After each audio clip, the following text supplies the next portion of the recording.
Quand j'étais petit, il y avait une histoire qui me fascinait. Le masque de fer. Qui est-il? Qu'a-t-il fait? Est-il coupable? Est-il dangereux? Mais plus encore, qu'est-ce qui est le plus dur? Être enfermé dans un cachot sordide ou être à ce point privé d'identité? En ce 4e dimanche de l'Avent, nous achevons notre voyage à la rencontre de ces visages qui nous entourent, mais que nous ne savons plus regarder. Visages cachés par les masques, les étiquettes, par nos peurs, nos paresses, notre indifférence.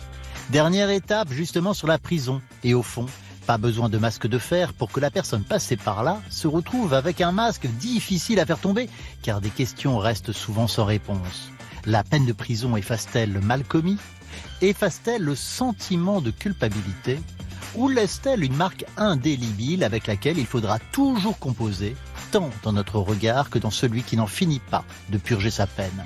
Alors, sans angélisme, allumons cette 4e bougie de l'Avent pour découvrir le visage qui se cache derrière les années de prison. Et ce visage, c'est celui de Stéphane Février. Bonjour à tous et bienvenue en ce 4e dimanche de l'Avent. Bienvenue à vous, Stéphane Février. Bonjour. C'est un plaisir de vous retrouver. Vous étiez venu déjà témoigner il y a quelques années sur ce plateau. Vous avez passé plus de 20 ans en prison, sorti en 2012. Vous êtes en fait un ancien braqueur. Et dans les années 90, un braquage tourne mal. Que se passe-t-il ce jour-là ?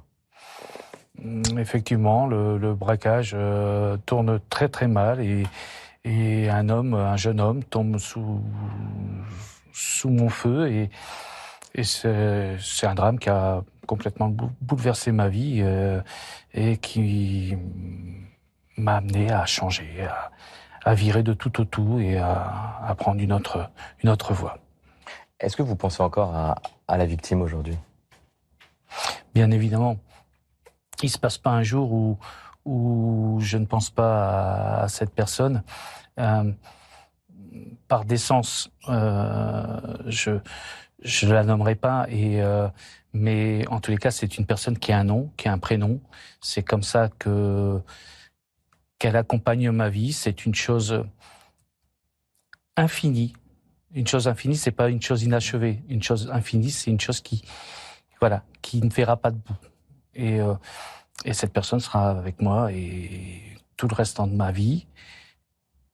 Et ce drame va m'accompagner, et bien évidemment, et heureusement.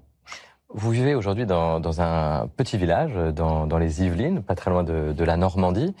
Vous témoignez très peu. Vous étiez venu il y a quelques années sur ce plateau, mais vous témoignez très peu sur votre histoire. Peut-être que des gens vont la découvrir ce matin en regardant la télévision. Pourquoi vous avez accepté de témoigner ? Justement parce qu'il faut faire changer ce regard sur les choses, ce regard sur les êtres. Un être humain n'est pas condamné à rester toute sa vie l'acte qu'il a commis. Et il faut donner à d'autres la possibilité de se dire oui, c'est possible de changer, oui, c'est possible d'aller de l'avant. On est en pleine période. Et pour ceux qui regarderaient et découvriraient les choses, ils seront libres de faire leur choix. Moi, mon choix, c'est de dire on peut changer après. Comment vous avez changé ? Quel visage vous avez découvert chez vous pendant toutes ces années de prison ? Alors il faut quand même se remémorer que c'était pas un acte commis volontairement et prendre conscience que vivre par les armes, c'est jamais bien et que on en arrive à des catastrophes. Il n'y a pas d'autre mot, une catastrophe. Et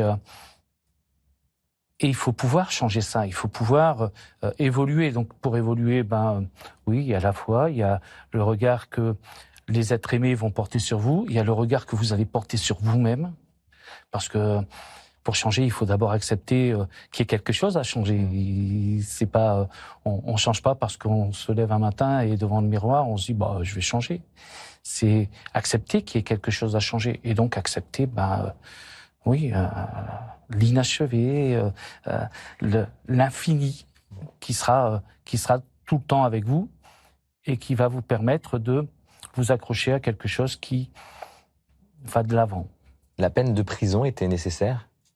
Oui, Oui, elle est souvent nécessaire. On l'utilise mal, souvent aussi, mais elle est souvent nécessaire. On ne peut pas imaginer un seul instant que des crimes ne soient pas punis par une peine de prison. Après, oui, on voit au jour le jour, dans les affaires politiques, dans d'autres affaires, des peines de prison qui, à mon sens, n'auraient pas beaucoup d'intérêt, et en tous les cas n'auront pas beaucoup d'intérêt pour les personnes qu'on va mettre en prison. Il faut savoir doser. En prison, vous avez découvert un nouveau Stéphane, ou renoué avec un Stéphane que vous aviez oublié. Comment ça s'est passé? Oui, alors plusieurs personnes sont là, sont des acteurs de ce changement. Les travailleurs sociaux, les personnels de l'administration pénitentiaire qui peuvent être des gens très humains et très ouverts. Les aumôniers, les gens qui viennent donner de leur temps, les bénévoles pour les associations. Et oui, après on se retrouve face à soi-même, et là on ne se ment pas, on ne peut pas se mentir à soi-même, ça n'existe pas. J'aimerais, Stéphane, qu'on prenne le pouls de votre vie. Aujourd'hui, vous êtes sorti de prison en 2012 et vous avez évidemment recommencé une autre vie dans un petit village dans les Yvelines. Et vous travaillez, on va le voir, aux côtés de chevaux. On a passé une journée avec vous et puis on en discute juste après, Stéphane. Regardez.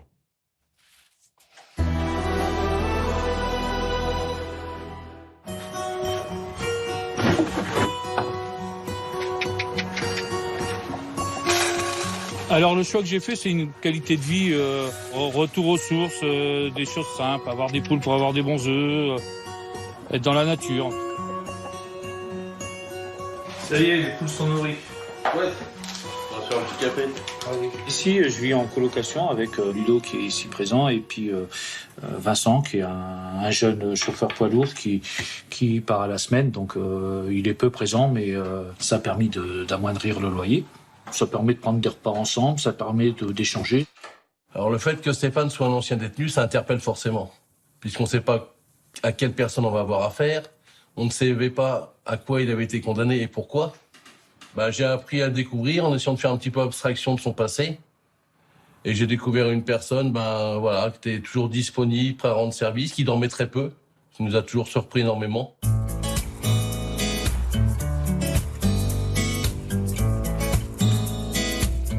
Des photos souvenirs de la centrale de Poissy. Les gars et moi, on avait besoin d'animal. On avait besoin de ce contact. Comme je suis plus familier avec les chevaux, j'ai démarché la directrice pour réussir à faire rentrer des chevaux. Et les chevaux sont arrivés à la centrale de Poissy. Et c'était magique. Allez, on y va. On reste toujours au niveau de la tête de son poney. Laisse-la aller toute seule. Écarte-toi, écarte-toi, écarte-toi. Toujours par sécurité. Voilà. J'ai rencontré Stéphane lorsque j'étais salarié de l'association Cheval et Insertion en Ile-de-France. Stéphane m'a appelé quand il avait les autorisations de pouvoir appeler l'extérieur, comme ils disent là-bas. Et en mai 2004, je suis venu pour la première fois avec une dizaine de poneys au cœur de la maison centrale de Poissy. Le premier réflexe qu'ils ont eu, c'est poser la main sur le cheval et mettre le nez sur le cheval. C'est ce que j'ai fait, mais parce que poser la main sur le cheval, c'est pas simplement poser la main sur un animal, c'est la tendresse. On peut pas, on n'exprime pas ça avec les co-détenus. Avoir un animal, c'était quelque chose de, on en avait besoin.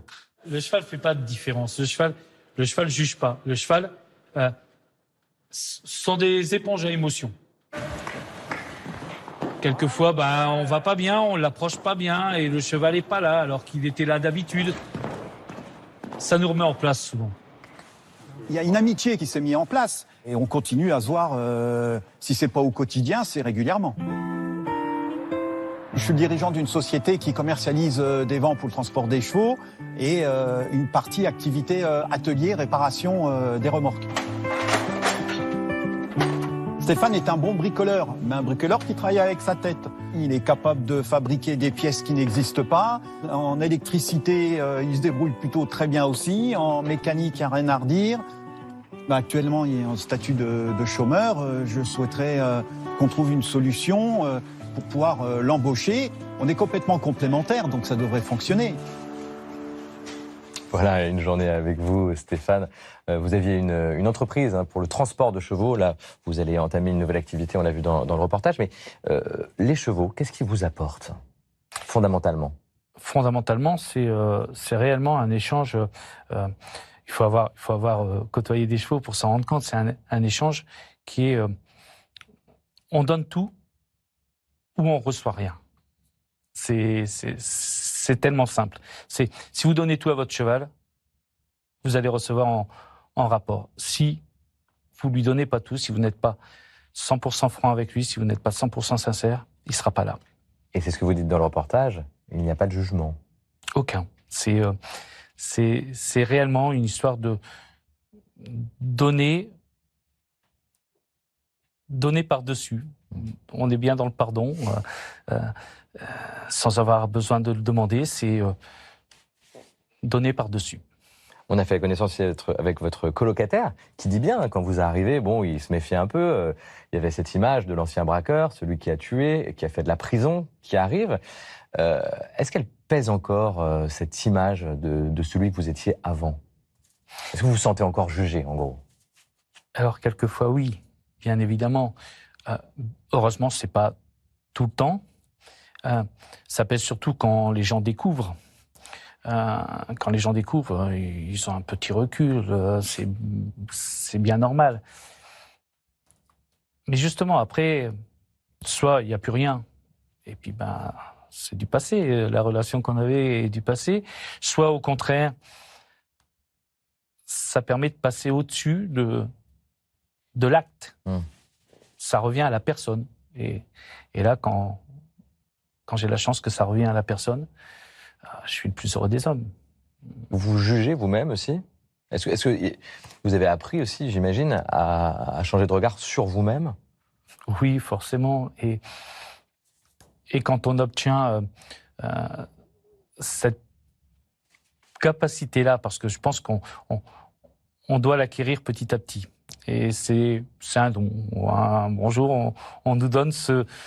Alors, voilà, mais un jour, on nous donne cette capacité-là. Et quand on l'obtient, la vie est beaucoup plus simple, même si elle est ô combien quelquefois très difficile. Et surtout reprendre une vie normale après 20 ans de prison, oui. Mais c'est beaucoup plus simple déjà de vivre en accord avec soi-même. On va réussir après à être en accord avec les autres. Et il y a des rencontres qui vous ont aidé, j'imagine? Ah oui. Vous pensez à quelqu'un, par exemple? Qui a fait un déclic sur ce changement de regard? Oui, un aumônier de prison notamment qui m'avait dit ici, j'avais démarché toutes les prisons de France pour savoir, quand on est condamné à une lourde peine, on sait qu'on va changer de prison et qu'on va aller dans un établissement pour peine. J'avais démarché toutes les prisons de France, enfin tous les aumôniers, pour savoir comment ça se passait dans leur prison, parce que on a des souhaits qu'on peut émettre. Et l'aumônier de Poissy m'avait répondu, ici, tu sais, c'est un peu comme une auberge espagnole. Tu vas y trouver ce que tu vas y amener. Et voilà, ça a été une personne qui a beaucoup compté dans ma vie. Une directrice de prison qui a énormément... Qu'est-ce que vous avez amené, du coup? Qu'est-ce que vous avez amené? J'avais amené mon mal-être.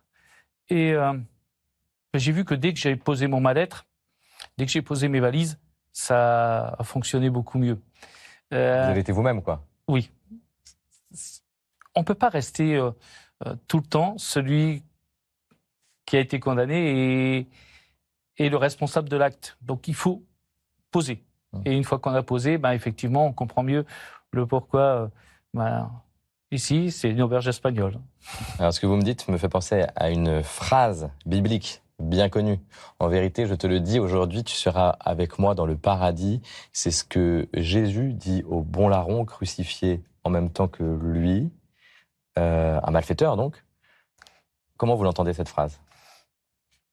C'est vraiment la possibilité à un être humain de se dire je ne suis pas perdu. Même si là, en l'occurrence, crucifié, c'est clair, il perd la vie. Mais il n'est pas perdu.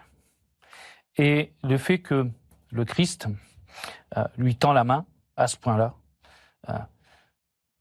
c'est quelque chose qu'on a du mal à concevoir voilà. Pourquoi? C'est la seule forme de pardon possible. C'est la seule forme de changer le regard. Tu seras avec moi. Tu seras pas derrière moi, tu seras pas... Encore faut-il accepter cette main tendue. Enfin, je veux dire, c'est difficile, j'imagine, quand on a un mauvais regard sur soi-même. Oui, mais à partir du moment où on vous la propose, la main tendue, et qu'on sait que c'est sincère, oui, on a envie de la prendre, cette main tendue. Et combien m'ont été tendues de mains je pense à la directrice de prison de la centrale de Poissy qui a tendu des mains phénoménales. Je pense à la juge d'application des peines. Je pense à des détenus qui m'ont fait avancer dans la possibilité de parler des choses. Au début, mais non, on va pas parler. Non. Et puis, parce que l'échange se fait, on en parle. Et le fait d'en parler, oui, on se dit, qui suis-je pour juger que celui-là a fait une faute plus grave que la mienne ou pas? Lui, il doit juger la même chose de moi. Et donc, on essaye d'aplanir tout ça. Et c'est à ce moment-là qu'on arrive à reconstruire autre chose. On ne construit pas sur des piliers différents. On construit sur un terrain qui a été rasé, où il y a eu des fondations de fait. Et c'est ça le travail qu'il faut faire avant tout pour reconstruire quelque chose. Stéphane, je vous propose d'aller à la rencontre de quelqu'un qui va vous intéresser, je pense. Elle s'appelle Germaine, elle est bénévole à la ferme Emmaüs Bodonne, projet unique en France. Cette ferme agroécologique accueille des femmes détenues en fin de peine. Regardez, Germaine, c'est un très beau témoignage impressionnant.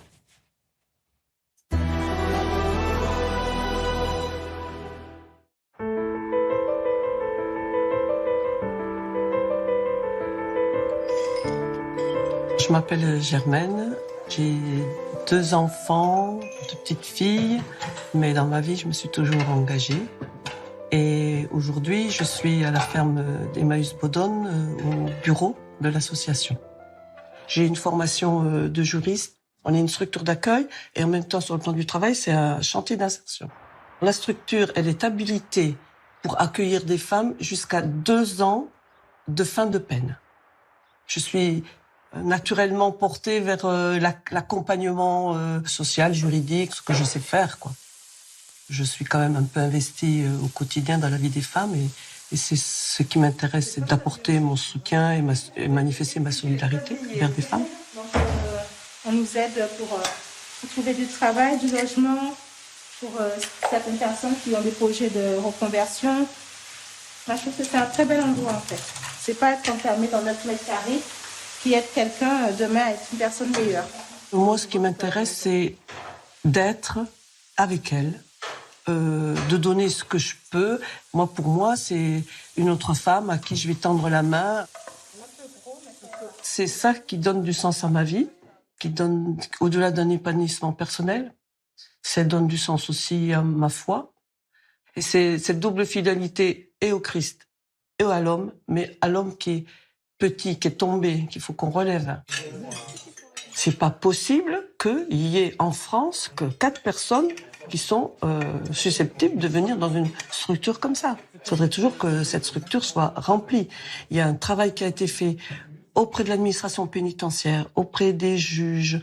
Je ne sais pas pourquoi on ne joue pas le jeu. Pourquoi le monde judiciaire ne s'est pas saisi de cet outil pour dire banco.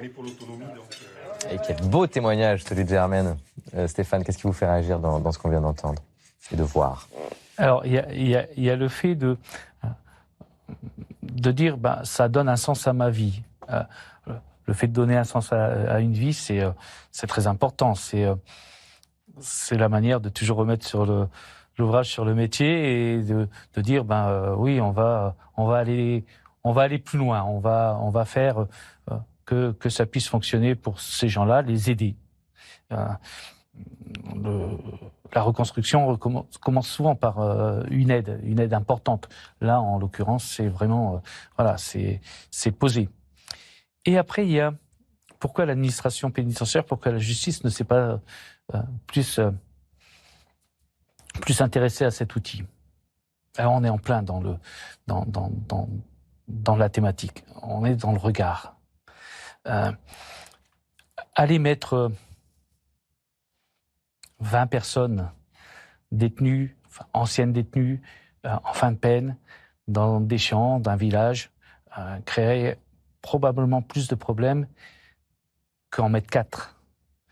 Donc les juges font leur travail comme ils peuvent aussi. Ils amènent leur petite pierre à l'édifice. Et il ne faut pas qu'il y ait eu un problème. Il faut que toute l'expérience se soit faite sans aucun problème, sans aucun litige, sans aucune récidive. Donc ça se fait petit à petit. Et oui, on n'a plus le temps de ça. C'est ce que dit cette dame. On n'a plus le temps de ça. Pourquoi on ne s'est pas servi, on ne se sert pas plus de cet outil?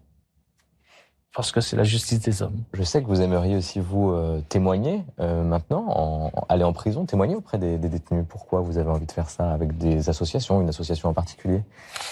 Alors, j'ai été effectivement à un moment au foyer du Bon Larron et on a fait... une association qui accompagne des détenus. Voilà, qui accompagne les détenus et on a avancé avec les bénévoles, avec les gens qui sont vraiment très, très actifs.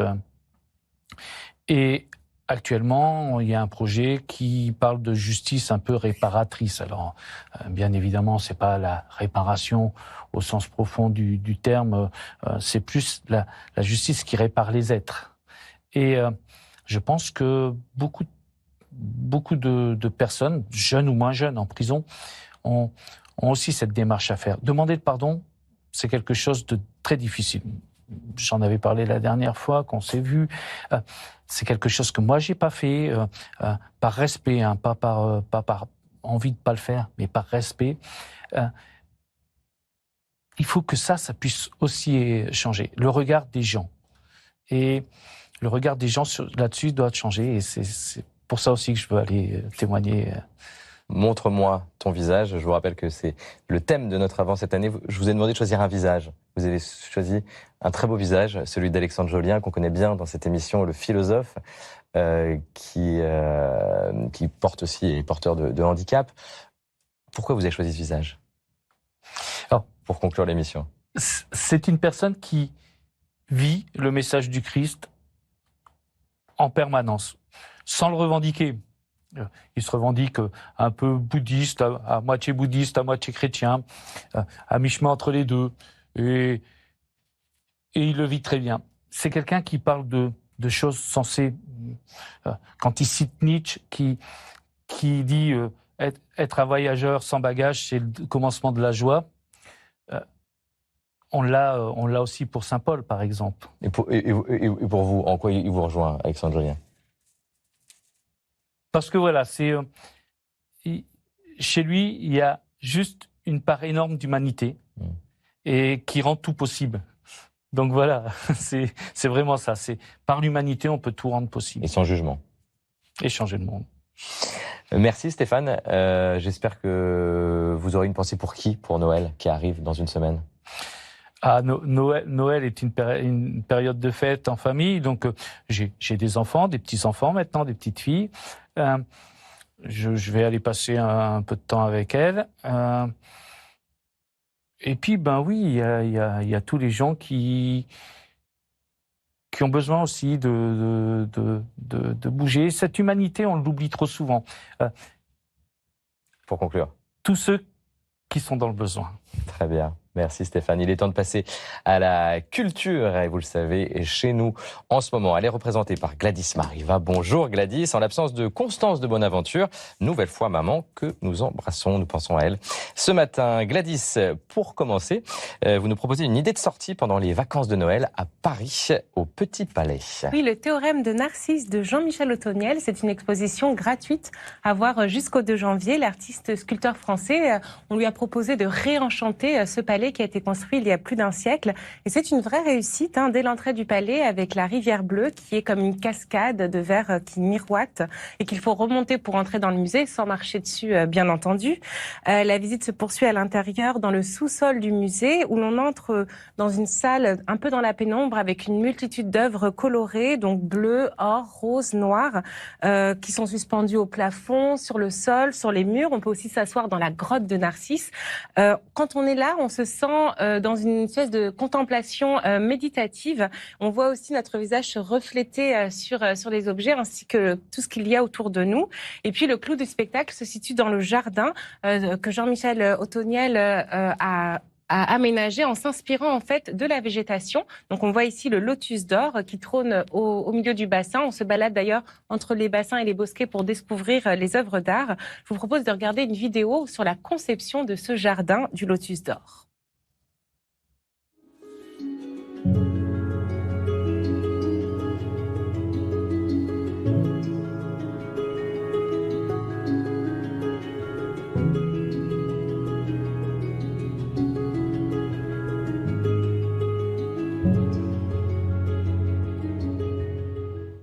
Voilà, et donc le théorème de Narcisse est à voir au Petit Palais jusqu'au 2 janvier. Ouais, de la lumière, de la couleur, ça fait du bien, Gladys. On continue avec une idée de cadeau de Noël. Oui, alors un bon gros livre, un beau livre, Jésus dans l'art et la littérature de Pierre-Marie Varenne, qui est le rédacteur en chef de la revue Magnificat, qui nous propose dans ce livre richement illustré de nous intéresser à la manière dont les artistes, mais aussi les écrivains se sont emparés en Occident depuis le 5e siècle de la figure du Christ et de son message.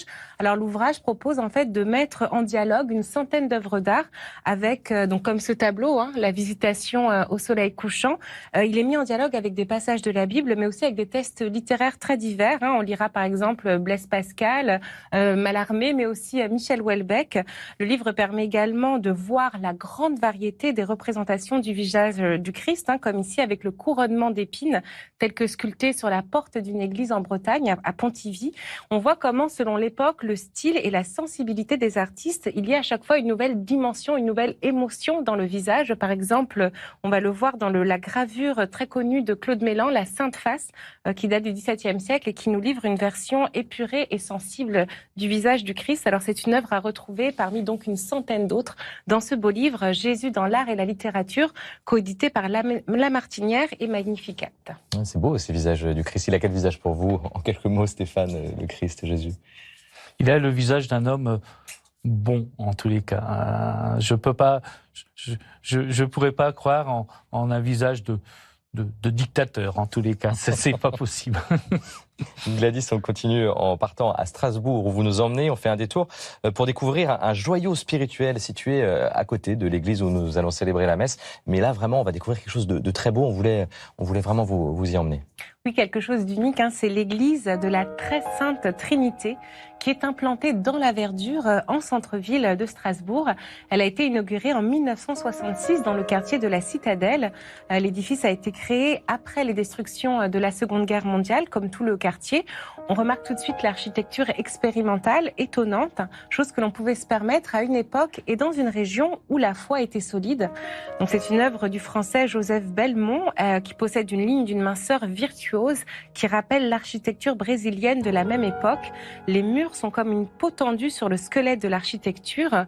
À l'intérieur, il y a une sensation de légèreté, quelque chose d'immatériel. On a l'impression d'être dans une tente sous la nef de 18 mètres de haut, conçue comme un grand vaisseau. Et puis, pas de vitraux, mais 15 grands panneaux en polyester et fibres de verre réalisés par le maître verrier François Chapuis. Ce mur-lumière achève de rendre très singulière cette église dont l'architecture nous parle de la liberté et de la joie d'être chrétien. Merci pour ce beau détour, Gladys. Joyeux Noël avec un peu d'avance à vous. Merci, joyeux Noël à vous. Joyeux Noël également à vous, Stéphane. Merci d'avoir été avec nous ce matin. Il est l'heure maintenant de retrouver les franciscains de Strasbourg pour la messe. Ils animent un foyer qui accueille des détenus. Nous prierons avec eux et les fidèles de la communauté qui nous attendent dans leur église. Belle messe à chacune et à chacun. À tout à l'heure.